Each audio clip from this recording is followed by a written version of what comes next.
फागुन बोथोर हाबबाय।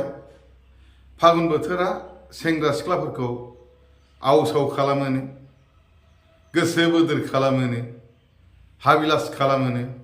सिख्लाफ्राबो जुलि जानो लुबैनानै सोरबा खबर फैगौबा आसा खालामनानै थाबाय थायोनो। नंगौना नङाथाय लोगोफोर? दे जेखि जादोला फागुन बोथोरखौ लानानै आङो दोंसे खन्थाइ सुजुदों आरो बेखौनो नोंथांमोननो आवरायनानै आङो खोनासंहोनो सानदों। आसा खालामो नोंथांमोना आंनि टाइम पास बड' इउटुब चेनेलखौ मदद खालामबाय थागोन होननानै। गिबियावनो आङो फागुननि जावलिया बारजों बारथिं बारथा बिरफानाय जावलिया गोसोजों बयनिसिमबो खुलुमनाय हरग्रोबाय। दा आं नोंथांमोननो खन्थाइखौ आवरायनानै खोनासंहोनोसै। खन्थाइनि मुं फागुना जावलिया। दे बिदिब्ला नोंथांमोना दान्दिसे सम बहननानै खोनासंलांदो।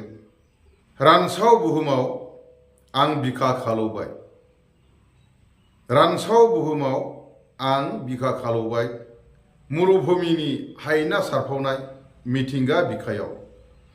दंफां लाइफांनि बिलाइफ्रा सिरिजोब्बाय, दालाइफ्रा लं थं महर जाबाय। दंफां लाइफांनि बिलाइफ्रा सिरिजोब्बाय, दालाइफ्रा लंथं महर जाबाय। फागुननि जावलिया बारजों फुरलुन हाद्रिनि समायना आबिर गादों नों लाइमोननि सोलेराव। फागुननि जावलिया बारजों फुरलुन हाद्रिनि समायना आबिर गादों नों लाइमोननि सोलेराव। लाइमोन सिख्ला लामा हान्थिनायखौ मानिबा रागानि सिमब्रेनाय बारजों, लाइमोन सिख्ला लामा हान्थिनायखौ मानिबा रागानि सिमब्रेनाय बारजों साद्रि बोखारदों, दख'ना बोला बोला खालामदों। हौवाना हिन्जाव जाखो नों सिख्लाफोरनि आदै फेन्दा नायगोरा जावलिया फागुन। हौवाना हिन्जाव जाखो नों सिख्लाफोरनि आदै फेन्दा नायगोरा जावलिया फागुन। गोजोन्थों।